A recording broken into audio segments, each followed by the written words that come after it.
welcome back to your Feel Good Breakfast Show. It's so nice to have you around because I know that you've just woken up and then you see you and I on the TV and you're like, what's going on?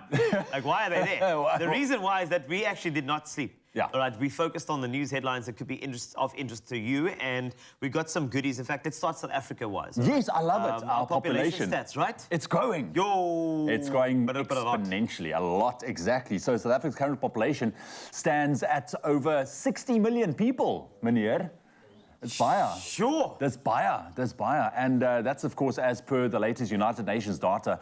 And this is representing a 0.5 or 75% of the global population, my friend. I know it doesn't sound like a lot, but that is actually quite a lot. It's a lot if you take a look at, the entire world that is round. Yes. You know, I'm just, I've that got is round. out there. Yeah, no, just making sure. But I mean, out of like what 8 billion people, 0.75%, it is a lot. It ranks Crazy. 24th globally on, in terms of populace in Africa, and also the 24th globally and 6th in Africa in terms of populace size.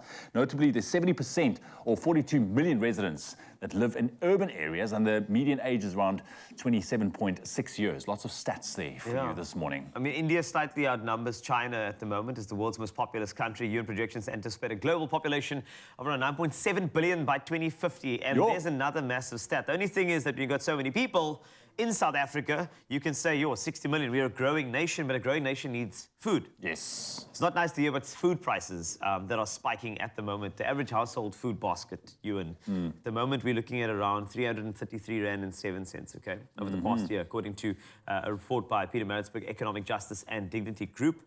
And the group monitors food price data from 79 retailers across both urban and rural areas. You can tell that we didn't sleep last night. Yeah, for sure. And that increase of 333 Rand and 7 cents is huge for any household. We're talking essentials: fish, polony, eggs, salt, sugar, potatoes, butternut, and apples.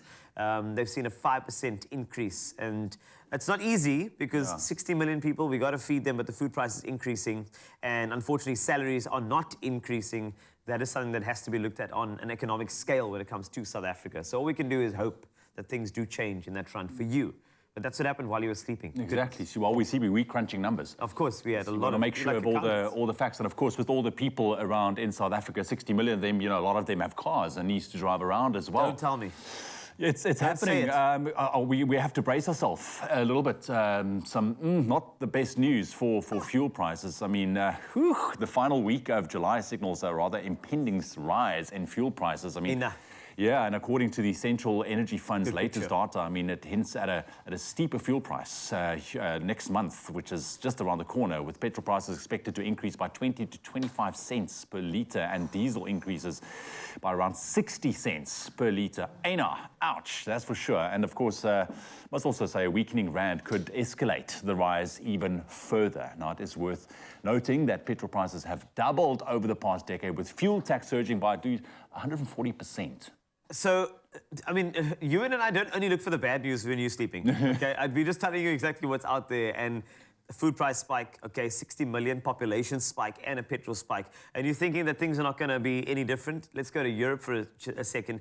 Temperature spikes and drops. This is crazy. Italy is grappling with two extremes at the moment, and we're talking about scorching wildfires in the south, all right? These things are terrible.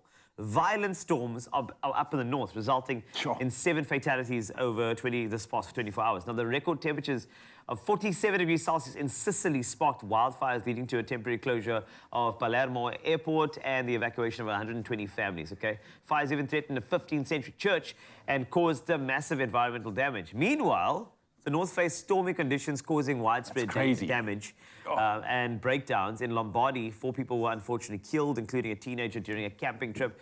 And the contrasting calamities, coupled with the mounting death toll, have prompted the governor of Sicily to call for a state of emergency. Look on your screen now. That's a river of ice, in contrast to the fire. 47 degrees down south. I mean, come on. That is intense. Climate change. Climate change. If ever you ask yourself, well, is climate change real? There it is. There it is on your screens right now.